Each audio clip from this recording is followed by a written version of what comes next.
Hello everyone, स्वागत है आप सभी का एक नए वीडियो में। तो फ्रेंड्स, आज हम लोग जो है पोटाश फिटकरी के बारे में पढ़ने जा रहे हैं। ठीक है, इसको जो है पोटाश एलम भी बोला जाता है।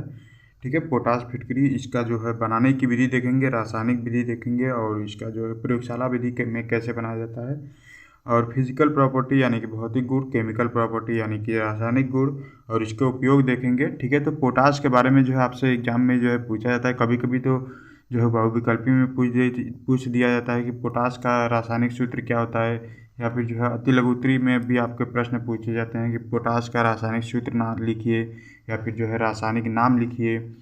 ठीक है, तो चलिए देखते हैं पोटाश के बारे में। तो पोटाश फिटकरी, ठीक है, इसको सामान्य फिटकरी जो जैसे घर में जो फिटकरी यूज किया जाता है वही वाला ये फिटकरी है। ठीक है, इसको इंग्लिश में जो है पोटाश एलम बोला जाता है। इसका जो अणु सूत्र है देखिए, K2SO4 Al2SO4, फिर ब्रैकेट के बाहर 3 लग जाता है तो वहाँ इसको जो है थ्राइस बोला जाता है, 2 लग जाता है तो ट्वाइस बोला जाता है। ठीक है, तो क्या हो गया इसका अणु सूत्र, K2SO4 Al2SO4 thrice into 24H2O। ठीक है, इसमें जो है 24 अणु जल के जो है साथ में रहते हैं। इसका जो रासायनिक नाम है पोटेशियम एल्यूमिनियम सल्फेट। ठीक है, देखिए यहाँ पर पोटास ये के है, के किसका जो है प्रतीक है, तो पोटाश का यानी कि पोटेशियम का। ठीक है, तो पोटेशियम हो गया, एल्यूमिनियम हो गया, पोटेशियम एल्यूमिनियम, और दोनों के साथ सल्फेट लगा हुआ है तो पोटेशियम एल्यूमिनियम, फिर जो है दोनों के साथ जो है सल्फेट हो जाएगा। ठीक है, बाकी H2O का तो कोई नाम होता नहीं, चाहे किसी भी जो है यौगिक के साथ वह जुड़ा रहे। ठीक है, इसका जो प्रकृति है वह जो है द्विक्लवड़ है। ठीक है, द्विक्लवड़ यानी कि 2 लवड़ मिलकर इसमें जो है बने हुए। ठीक है, एक लवड़ देखिए पोटास है और एक लवड़ जो है एल्यूमिनियम है, 2 लवड़ मिलकर इसमें क्या बने हुए हैं, द्विक्लवड़ बने हुए हैं। ठीक है, ये तो अच्छे समझ में आ गया। इसका रासायनिक नाम याद करने में कोई भी प्रॉब्लम नहीं होगी। ठीक है, बस जो है अणु सूत्र याद है तो पोटास और एल्यूमिनियम यानी कि पोटेशियम एल्यूमिनियम, और दोनों के साथ जो है सल्फेट लगा हुआ है। अब इसके बनाने की विधि देख लेते हैं। ये जो है प्रयोगशाला विधि है, प्रयोगशाला में इसे कैसे बनाया जाता है।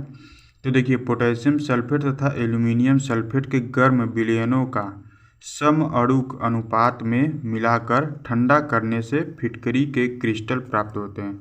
ठीक है, अब यहाँ पर देखिए क्या लिखा हुआ है कि पोटेशियम सल्फेट तथा एल्यूमिनियम सल्फेट। ठीक है, ये जो है K2SO4 ये पोटेशियम सल्फेट हो गया, और Al2SO4 थ्राइस जो है ये जो है एल्यूमिनियम सल्फेट हो गया। सल्फेट के गर्म विलयनों का समअणुक अनुपात में मिलाकर, ठीक है, समअणुक अनुपात में मिलाकर जब इसको मिलाएंगे तो दोनों, ऐसा तो है नहीं कि अपने आप ही मिल जाएंगे।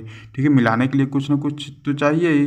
जैसे चीनी को अगर हमें मिलाना हो तो चीनी को मिलाने के लिए कुछ ना कुछ चाहिए ना, पानी चाहिए ना चीनी को मिलाने के लिए। चीनी में चीनी थोड़ी ना मिला देंगे। ठीक है, तो वैसे ही इन दोनों को मिलाने के लिए जो है जल चाहिए, जल को जो है मिलाएंगे इसमें, तो आपका बन जाएगा K2SO4। इसमें देखिए कुछ नहीं करना है, बस K2SO4 लिखा है और Al2SO4 थ्राइस लिखा है और 24H2O लिखा है। तीनों को जो है जोड़कर क्या कर देना है, इंटू में लिख देना है। ये डॉट बीच में लगा हुआ है। ठीक है, इसका मतलब कि तीनों जो है जुड़ चुके हैं।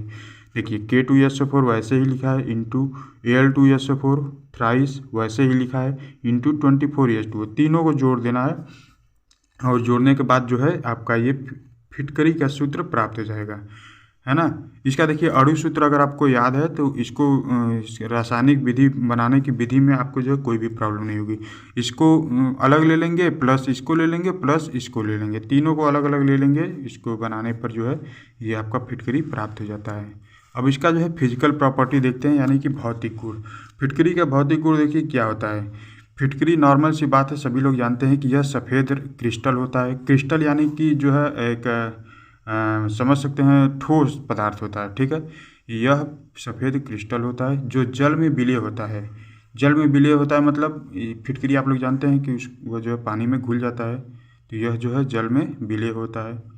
रुधिर के संपर्क में आने पर उसे जमा देता है। ठीक है, रुधिर, रुधिर यानी कि ब्लड, आपका जो खून होता है ब्लड होता है। जैसे देखते हैं ना कहीं पर भी जो है कट जाता है, ठीक है, तो ब्लड आने लगता है, तो वहाँ पर क्या करते हैं, फिटकरी लगाते हैं। तो फिटकरी लगाने से क्या होता है कि वह जो है खून को, ब्लड को, रुधिर को जो है जमा देता है। ठीक है, तो वहाँ से ब्लड जो है आना बंद हो जाता है। फिर इसके बाद नेक्स्ट है, इसका जलीय विलयन अम्लीय होता है। ठीक है, इसको कभी अगर आप जो है, सॉरी ये क्या लिखा है, इसका जलीय विलयन अम्लीय होता है, अम्लीय नहीं होता है, क्षारीय होता है। ठीक है, क्षारीय ठीक है, क्षारीय होता है।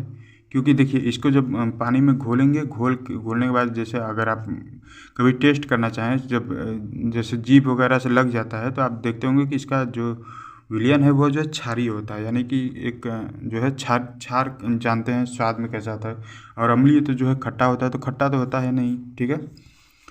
और उसके बाद देखिए ऊष्मा का प्रभाव देखते हैं। सबसे पहले केमिकल प्रॉपर्टी, किसी भी चीज़ का केमिकल प्रॉपर्टी चाहे कोई सा भी विलयन हो, केमिकल प्रॉपर्टी में यानी कि रासायनिक गुण में सबसे पहला आता है आपका ऊष्मा का प्रभाव। ऊष्मा के प्रभाव में कुछ नहीं करना होता है, बस यही जो तीनों जो अणु सूत्र है उसका, उसी को किसी भी डिग्री सेल्सियस पर 200 पर 300 पर गर्म कर दीजिए, उसके अणु क्या होंगे, अलग हो जाएंगे, ठीक है। इसको देखिए गर्म करने पे, जैसे मान लीजिए फिटकरी है, आपको इसको मैं नॉर्मल भाषा में समझाता हूँ।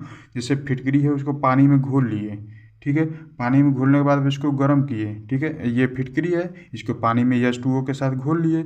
अब इसको जो है जब गर्म करेंगे तो गर्म करने के बाद क्या होता है कि पानी जो है उड़ जाता है और नीचे आपके जो बर्तन है उसमें क्या रह जाता है, फिटकरी, ठीक है। तो जब गर्म करेंगे तो पानी जो है अलग हो जाएगा, यानी कि ये जो है उड़ जाएगा, काम खत्म पानी का। अब नीचे क्या बच गया, ये आपका जो है फिटकरी बच गया। यानी कि गर्म करने पर उस जो वाटर के अणु होते हैं, वाटर के मॉलिक्यूल होते हैं, जो पानी के अणु होते हैं, वह जो है मतलब अलग हो जाते हैं, ठीक है। आप ये कर सकते हैं किसी भी चीज़ में, कोई भी चीज़ हो, किसी का भी प्रभाव हो, ऊष्मा के प्रभाव में बस अणुओं को अलग किया जाता है, बाकी कुछ नहीं। अगर किसी भी चीज़ का केमिकल प्रॉपर्टी आपको याद नहीं है, नहीं याद आ रहा है, कोई बात नहीं, सबसे पहला लिखिए आप ऊष्मा का प्रभाव। ऊष्मा के प्रभाव में क्या करेंगे, वही अणु लिखेंगे, फिर ऊष्मा के प्रभाव में वही अणु जो है अलग अलग हो जाते हैं, ठीक है। यहाँ पर देखिए जल को अलग हो गया है, यही जो है इसका मेन केमिकल प्रॉपर्टी है। उसके बाद जो है इसके उपयोग के देख लेते हैं, ठीक है। उसके उपयोग में देखिए जल के शोधन में, यानी कि जल के शुद्धिकरण में, ठीक है, और चमड़े, ठीक है, ये क्या लिखा हुआ, चमड़े के, ठीक है, चमड़े या कागज़ के उद्योग में ये जो है उपयोग किया जाता है। कीटाणुनाशक तथा जीवाणुनाशक तथा प्रतिरोधी के रूप में। जीवाणुनाशक यानी कि जीवाणुनाशक और प्रतिरोधी मतलब समझ सकते हैं कि कहीं पर भी कट जाए शरीर में, बॉडी पर, तो वहाँ पर लगाया जाता है, तो वहाँ से जो है ब्लड आना बंद हो जाता है। आँखों की दवा के निर्माण में प्रयुक्त होता है, ठीक है, जो आँखों की दवा होती है उसके निर्माण में भी ये जो है प्रयुक्त होता है, पोटास एलम यानी कि फिटकरी, ठीक है। तो ये जो है एक कंप्लीट जानकारी थी फिटकरी के बारे में। इसका जो है पूछता है कि फिटकरी अगर, देखिए ये जो है हमने पूरा वीडियो में बता दिया, ठीक है। अगर आपसे अलग से पूछता है, जैसे पूछ दिया कि पोटास फिटकरी की क्या उपयोगिता है, तो इसी में आपका उपयोग भी आ गया। पोटास फिटकरी पर ऊष्मा का प्रभाव क्या है, तो यो भी इसी में आ गया, याद रखेंगे। अगर आपसे पूछ दिया मान लीजिए 2 नंबर 3 नंबर में कि पोटास फिटकरी की जो है भौतिक गुण बताइए, तो वो भी इसी से देख सकते हैं। अगर आपसे पूछ दिया कि फिटकरी के बनाने की रासायनिक विधि या फिर जो है प्रयोगशाला विधि क्या होता है, तो ये भी इसी में आ गया, ठीक है। तो यानी कि सब कुछ फिटकरी के बारे में कंप्लीट जानकारी हम ले चुके हैं।